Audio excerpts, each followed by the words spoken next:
Hola, ¿qué tal? Bueno, yo soy Lorena del canal No Soy Sibila y hoy vengo a hablaros de un libro que me ha gustado mucho y al mismo tiempo quería hablar de otros libros que siento que tienen relación con ese libro por la manera en que todos tratan la figura del padre.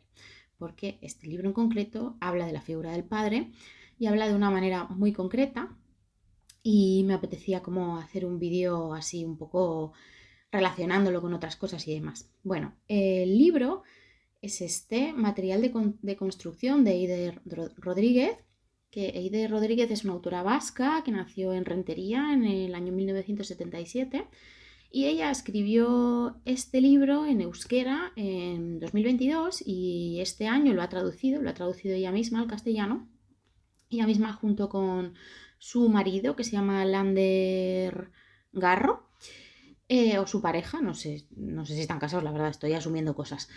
Bueno, pues ellos dos han traducido el libro al castellano y también se ha traducido al catalán y se ha publicado en 2023 tanto en castellano como en catalán. Me ha gustado mucho el libro, la verdad, y ha sido de mis primeras lecturas del año y me ha gustado mucho cómo aborda el acercamiento del libro a la figura del padre, ¿no? El acercamiento de la protagonista, de la narradora, a la figura del padre.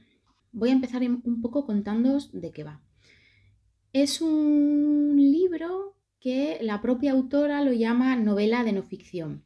Y esto es interesante porque, bueno, ella dice que es evidentemente no ficción porque habla de hechos reales, eh, usa materiales reales como cartas, etcétera. Los personajes que aparecen son reales, pero pues claro, hay conversaciones que están noveladas o que están incluso pues inventadas por la memoria, vamos a decir, ¿no? Entonces ella no se siente tan cómoda a lo mejor con la etiqueta autoficción o con la simple etiqueta de no ficción, sino que es la realidad ficcionada, pero no como un juego, que es lo que hace la autoficción, ¿no? Sino, pues precisamente porque, bueno, pues entras en el pacto de la novela y hay cosas que no sucedieron exactamente así, ¿no? A lo mejor, pero no, tu propósito, su propósito como autora no es jugar con el lector o con las lectoras, ¿no? Sino, pues que simplemente lo cuenta así porque lo tiene que contar así, ¿no? Pero no es un juego como ella siente que hay en la autoficción donde se busca como que las lectoras juguemos a ver qué es verdad y qué no es verdad, ¿no? Ella te dice, no, es verdad, esto es verdad, es mi vida. Lo que te estoy contando aquí es mi vida, pero es una novela también, ¿no? Entonces, novela de no ficción, que es interesante. Yo creo que hay que hacerle caso a los autores y a las autoras cuando hablan de su propia obra y la definen de una manera concreta porque es por algo, ¿no? Entonces, bueno, empezamos así. Es una novela de no ficción en la que ella habla de su relación con su padre que pues era un hombre alcohólico. Y esta novela surge precisamente de la muerte de su padre y forma parte de su duelo por la muerte de su padre, ¿no? Pues después de muchos años de alcoholismo, su padre sufre un ictus, etcétera, etcétera, y bueno, pues al final termina falleciendo. Y ella en ese momento, la autora, siente que tiene que escribir esto, o sea, que esto se le interpone en su vida, que es una cosa que no puede eludir, ¿no? Que tiene que escribir sobre su padre. Eider Rodríguez es autora de cuentos, en realidad. Ella escribe cuentos de ficción, ¿no? Y esta es su única novela de no ficción. Es la única vez que habla de su vida de esta manera, ¿no? Entonces, cuentan entrevistas que ella en un momento dado sintió que no podía seguir escribiendo otras cosas, que tenía que escribir esto, que se le interpuso por delante, ¿no? Y fue su forma de pasar el duelo por su padre, ¿no? Es súper interesante porque la novela es una construcción de su padre de una forma un poco caleidoscópica. Ella te va contando en la novela cómo es su padre y qué pasaba con su padre y el alcoholismo de su padre y lo que suponía el alcoholismo de su padre para la familia, ¿no? Porque en un momento dado dice que el alcoholismo es una enfermedad familiar, ¿no? Lo que le suponía a ella encontrárselo de repente por la calle estando borracho, lo que le suponía verle llegar a casa pues en un estado terrible, bueno, muchas cosas, ¿no? Verle caerse por las escaleras, verle, bueno. Y entonces ella dice que la novela es la construcción del padre y la deconstrucción de la hija, ¿no? Porque ella, claro, aparece en la novela y va construyendo su relación con él. Para ella también, como escribir esto es su manera de conocerle y de construirle. De hecho, el título, Material de construcción, es un juego entre dos cosas. Se llama así porque su abuela tenía una empresa, bueno, tiene una empresa de construcción muy importante ahí en Rentería, porque bueno, ella es de Rentería. Y bueno, su padre trabaja en esa empresa, ¿no? Y digamos que toda su vida tiene que ver con esa empresa de materiales de construcción. También además entra ahí dentro de la historia vital de esta familia el tema del pelotazo inmobiliario, estas cosas, la crisis, etcétera, ¿no? Como esto también afecta a la familia, ¿no? Y luego el doble juego es que eh, en la novela se va construyendo al padre a través de diferentes materiales, porque aquí aparece pues lo que piensa la hija, lo que cuentan otras personas, conversaciones con su madre, aparecen cartas, en un momento dado aparece la voz del padre. Entonces ella quería también trabajar con diferentes texturas narrativas, con diferentes maneras de narrar y de acercarse a esta figura y va construyendo poco a poco a su padre, porque su padre además era una persona muy silenciosa, muy callada, y su relación con su hija era muy distante, no se abrazaban, no le demostraba afecto, pues no, apenas conversaban, ¿no? Entonces ella siente que esta novela es ir construyendo al padre, ¿no? Con los materiales que tiene y a través de ahí hacer el duelo de su padre, ¿no? Es súper interesante cómo se acerca ella a la figura del padre, es súper interesante cómo se acerca al tema del alcoholismo. El tema principal de la novela es la vergüenza, porque ella al principio de hecho dice algo así como me da vergüenza escribir sobre mi padre, me da vergüenza hablar sobre mi padre, ¿no? Como esa vergüenza del alcoholismo de su padre, bueno, se extiende a todos los ámbitos de su vida, ¿no? No quiere que sus amigos le conozcan o sus amigas le conozcan, no quiere que nadie sepa que su padre es alcohólico y es una vergüenza que se extiende casi a por toda su vida, ¿no? O sea, es una vergüenza que tiene unos tentáculos muy largos, ¿no? Y es una vergüenza que dura hasta el momento en el que ella escribe esto, ¿no? El tema de la vergüenza es totalmente central y de hecho ella pues tiene muchos párrafos donde habla de esto. Hay uno aquí que dice, bueno, la vergüenza es una emoción asociada a la moral y a la conciencia, a la censura, a la mirada ajena, a la duda acerca de si una es digna de ser querida. Su símbolo es la mancha, aquella que no se puede limpiar y que es objeto de todas las miradas. La vergüenza destruye la identidad de la persona, hace que toda la existencia se condense en esa tara. No importa lo que diga o haga, la persona creerá que durante toda su vida, para el resto del mundo, no será más deseable que una oruga. Y es tan vulnerable, es tan carne herida que desea morir sin hacer ruido, que la tierra la engulla, un sueño veloz de autodestrucción, desexistir. Entonces, bueno, como veis, es que el tema de la vergüenza es central, es la vergüenza por su padre, la vergüenza por el alcoholismo de su padre. Eh, Está escrito de una forma muy íntima, está escrito en forma de diarios. La autora parte de diarios reales porque ella por lo visto escribe muchos diarios, ¿no? Y ella durante la enfermedad de su padre y el tiempo hasta que, bueno, termina muriendo, ¿no? Pues escribe, ¿no? La novela está en forma de diario y en esos diarios pues entran también fragmentos de otras cosas, ¿no? Es una novela como muy sincera. Precisamente creo que ella usa el diario para permitirse decir las cosas de la manera más sincera posible, ¿no? Como sin un filtro, para, para hablar desde esa vulnerabilidad y desde ese lugar de, a ver, yo he odiado a mi padre, odio a mi padre, me da vergüenza a mi padre, pero también quiero a mi padre, bueno, recuerdo cosas bonitas de mi padre, etcétera, etcétera, ¿no? Entonces está todo eso conjugado. Tiene una voz como muy genuina, la autora. Me ha gustado mucho la voz que tiene. Hay una cosa súper interesante que dice ella y es que dice que su duelo no concluyó con la escritura de la novela, sino con la traducción del euskera al castellano. Porque de hecho hay otra cosa que también que atraviesa todo el libro, porque atraviesa su historia familiar, que es, bueno, son dos en realidad. Una es el conflicto vasco, claro, en los años 80 en Rentería está en pleno auge y además es un centro neurálgico del conflicto, y ella también lo que quiere hacer aquí es es poner de manifiesto cómo, aunque el conflicto en sí no fuera el centro de sus vidas, ¿no?, sino pues son personas que están de forma adyacente en el conflicto, ¿no? Pero todo eso les afecta también y les afecta de muchas formas, ¿no? Y luego la otra cosa central es el tema del lenguaje, porque, bueno, hay un tema también de clase, de desclasamiento, bueno, hay un montón de temas aquí, ¿no?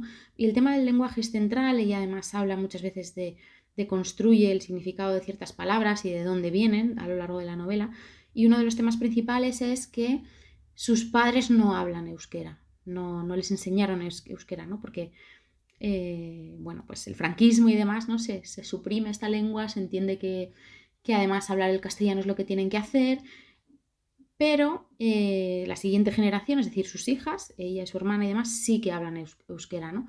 Y entonces está también esta cuestión de no poder comunicarse con sus padres en euskera, porque sus abuelos sí que hablan euskera. Está el tema de lo que ella dice, ¿no?, de escribir la novela en euskera, que su madre no la puede leer porque está escrita en euskera, ¿no? Y cómo la traducción al castellano se le hizo aún más difícil, precisamente porque era la lengua que hablaba con sus padres, ¿no? Y en la traducción al castellano el duelo como que culminó, ¿no? De hecho, hay un momento dado en la novela en el que alguien dice, hablando del tema del alcoholismo de su padre, ¿no? Alguien le dice, a ver si te piensas que el que te arrebaten tu lengua no tiene ninguna consecuencia, ¿no? Entonces está muy imbricado ahí lo social, el tema de la sociedad vasca durante la infancia, juventud y demás de sus padres, durante su infancia y su juventud, el tema del conflicto vasco, etc. Es súper interesante. Bueno, y en resumidas cuentas que creo que es un abordaje de la figura del padre muy interesante, muy sincera, súper interesante cómo al final mete las cartas de su padre y de repente ahí se ven, es la primera vez que aparece la voz verdadera de su padre, ¿no? Y ahí aparecen otras cosas. No os quiero como destripar nada en concreto, ¿no? Pero me ha gustado mucho cómo está escrita, la sinceridad de la autora, que a veces puede hasta doler algunas cosas que dicen, incluso pueden como dejarla mal, ¿no? Porque hay un episodio de bullying que ella es la bully en el instituto, que está bastante feo, o sea, es fuerte, ¿no? Y ella te lo cuenta y te dice, yo fui esa persona, o sea, yo hice esto, ¿no? Bueno, súper interesante. Y a raíz de esto, pues pensé en muchos otros libros. Entonces quería traer otros libros que hablaran sobre la figura del padre y libros que tuvieran relación con este libro. Y los primeros libros que pensé fueron en los libros de Annie Ernaux, porque Annie Ernaux trata mucho en su obra la vergüenza. La vergüenza por su clase, la vergüenza por las costumbres de sus padres, ¿no? Porque lo que le enseñaban en el colegio privado, la educación que le daban en el colegio privado, chocaba mucho con cómo vivían sus padres, ¿no? Con la clase de sus padres, con la de ella, ¿no? Pero está también esta experiencia del desclasamiento, que ella aquí también habla en algún punto de ese desclasamiento a través del lenguaje y lo académico, aunque es verdad que está la diferencia de que su abuela es dueña de una empresa de construcción, pero es verdad que su padre y su madre siempre han sido trabajadores de esta empresa, no, o sea, no son empresarios, ¿no? Pero bueno, está ahí este tema, ¿no? Y este tema también de que el alcoholismo se relaciona de cierta manera con la clase obrera, ¿no? Y bueno, ¿y qué supone cuando una persona alcohólica es de clase obrera o cuando es de clase alta, ¿no? Y cómo se le ve socialmente. Bueno, hay ahí cosas, ¿no? Entonces, bueno, pues quería traer, como os digo, los libros de Annie Ernaux, que principalmente, claro, evidentemente he pensado en la vergüenza y también en el lugar, que son los dos libros en los que Annie Ernaux habla sobre la figura de su padre. Aquí habla sobre la muerte de su padre. También es un libro un poco sobre el duelo de su padre. Es un libro en el que también nos cuenta la infancia, la juventud de su padre, cómo llega a ser el padre que es, ¿no? Y también hay un poco ese silencio del padre, ese no expresarse mucho, ¿no? Ese ser un padre un poco, bueno, pues que no expresa sus sentimientos, ¿no? Entonces, eso está aquí. También está el tema del desclasamiento que está en toda la obra de Annie Ernaux. Y sobre todo, como os digo, en la vergüenza, que es donde ella habla mucho de la vergüenza de clase, porque bueno, a partir de un episodio que ella presencia, que es un día en el que sus padres discuten y su padre intenta matar a su madre, ¿no? Esto es una cosa que no vuelve a pasar, solo pasa esa vez, ¿no? Y ella lo presencia y se queda completamente helada, ¿no? Y a partir de ahí empieza a sentir que eso ha pasado en su casa por culpa de su clase, que eso a las chicas de la escuela privada no les pasa, que eso sus padres no lo hacen, ¿no? Y claro, en cierto sentido aquí eso está a través del alcoholismo, ¿no? Ese sentido de vergüenza y ese sentido de esto no les pasa a otros, me pasa a mí. Yo tengo mucha vergüenza de mi padre y de ser de mi familia y tengo vergüenza y me desclaso precisamente para huir de esa vergüenza. Aquí pasa a través del alcohol y aquí pasa a través de ese episodio y de, bueno, y también tiene que ver en cierto sentido porque los padres de Annie Ernaux tienen un bar tienda y Ernaux ve mucho alcoholismo a su alrededor, ¿no? Cuando es pequeña y siente que eso es una cosa también que tiene que ver con la clase, aunque sabemos perfectamente que no, pero cuando le pasa a una clase, ¿no? A una persona de clase obrera se entiende como una cosa y cuando le pasa a una persona de clase alta o burgués o demás se entiende como otra, ¿no? Hay como diferencias en la manera de ver el hecho socialmente, ¿no? Entonces, estos dos creo que tienen mucho que ver y los armarios vacíos, creo que también, creo que, o sea, el tema de los traigo también porque creo que si os ha gustado este o os han gustado estos de Erno, os pueden gustar, o sea, en plan uno o el otro, viceversa. En los armarios vacíos, como ella nos cuenta también la infancia, adolescencia de Denise Lesour, que es un alter ego de la autora, o bueno, es un personaje que en realidad es un poco Annie Ernaux, ¿no? Y en este libro es muy central la vergüenza de clase y el desclasamiento. Entonces, precisamente por el sentido de vergüenza, y como la vergüenza es el tema central del libro, creo que están muy relacionados en su manera de mirar ciertas cosas. Entonces, bueno, por eso los quería traer juntos porque creo que tienen mucho sentido pensarlos juntos, ¿no? Entonces, estos son unos.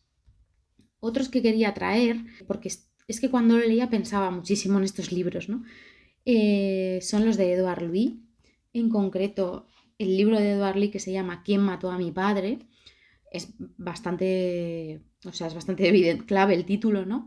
Su padre, que también pues es un hombre de clase obrera que sufre un accidente en la fábrica y tiene que dejar de trabajar porque no puede trabajar por este accidente. Y esto le lleva a empezar a beber más de lo que ya bebía, ¿no? Y pues este hombre también tiene problemas con el alcohol y su situación de no poder trabajar, estar todo el día en casa y el tema del alcohol, pues evidentemente conforma a la familia y tiene mucho, bueno, tiene mucho que ver en la vida del hijo, ¿no? De cómo él entiende su identidad y demás, ¿no? Entonces, en este libro lo que hace Edouard Louis es, de nuevo, indagar en la infancia, la juventud y demás del padre, en cómo llega su padre a convertirse en esa persona que es, ¿no?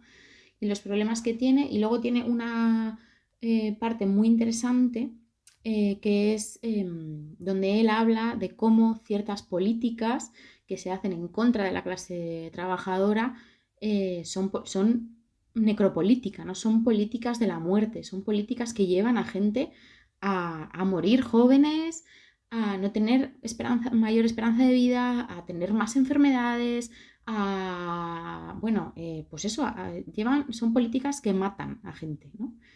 Aunque como es una cosa que parece abstracta, pero no es alguien disparándote con una pistola, pero son políticas que influyen en la vida de la gente y hacen que la clase trabajadora tenga menor esperanza de vida, etcétera, etcétera, ¿no? Entonces es súper interesante.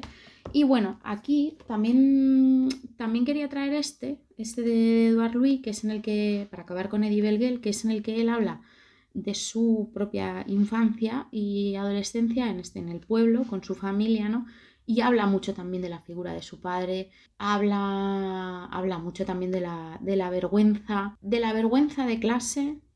En otro sentido habla de la vergüenza que le hacen sentir por su pluma, por su forma de ser más femenina.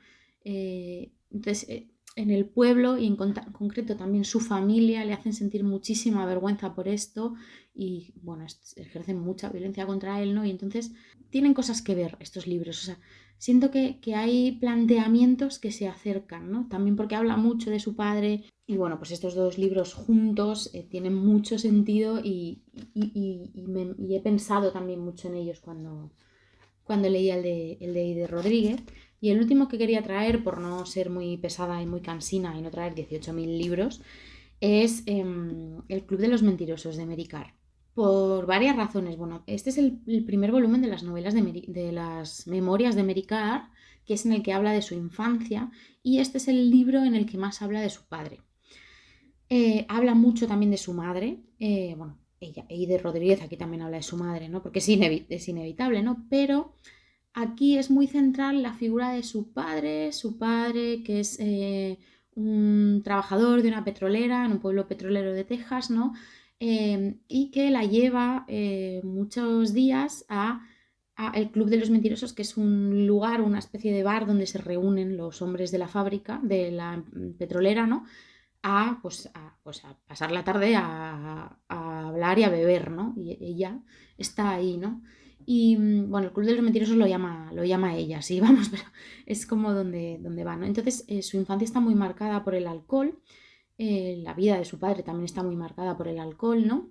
Y ella aquí, es verdad que Annie Ernaux aquí no se aproxima para nada desde la vergüenza, se aproxima desde otros lugares, ¿no? No es como Annie Ernaux o Edouard Louis o Eider Rodríguez, pero sí que está muy presente esta infancia súper convulsa que está muy atravesada por las vidas de su madre y de su padre, ¿no? Por los problemas de cada uno, por el tema del alcohol y que además ella posteriormente, la propia Mary Karr, pues termina cayendo en el alcoholismo, ¿no? Es que de lo que habla en su último libro de memorias, que es Iluminada, ¿no? Y en ese libro cuenta el alcoholismo desde la persona que lo vive, ¿no? Y también tiene cosillas que creo que podrían pensarse en conjunto, ¿no? Pero claro, aquí habla como hija de un padre alcohólico, igual que Eider Rodríguez, ¿no? Y también hay algo que es bonito, porque Eider Rodríguez dice que sin darse cuenta, ella empezó escribiendo un libro sobre el duelo para intentar entender y para intentar pensar en la figura de su padre, ¿no? Para intentar como ver qué había pasado ahí, porque no podía acercarse a la figura de su padre y tenía mucho odio y mucha vergüenza y mucho tal. Y dice que ha terminado escribiendo una carta de amor a su padre, ¿no? Una carta de amor de la hija hacia su padre, en cierto sentido.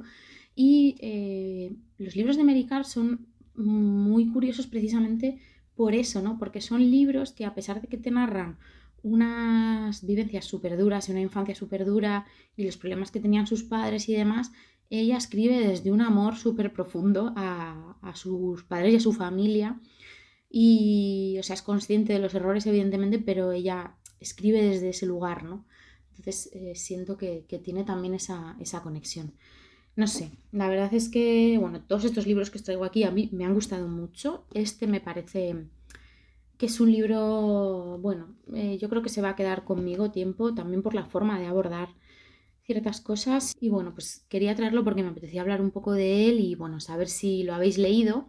si os resuena a otros libros, ¿no? ¿Qué más libros conocéis que traten la figura del padre desde la mirada de la hija y problematizándola de esta manera, ¿no? Hay una cosa, se me ha olvidado decir una cosa, hay una cosa, una metáfora que ella usa en el libro que es súper interesante, es que, bueno, su padre, que la llevaba a pescar y demás, le dice que si se te engancha un anzuelo, no puedes tirar hacia atrás, ¿no? Porque así se desgarra la carne, ¿no? Sino que tienes que tirar hacia adelante y aunque sea doloroso, es la forma en la que el anzuelo hace menos daño, ¿no?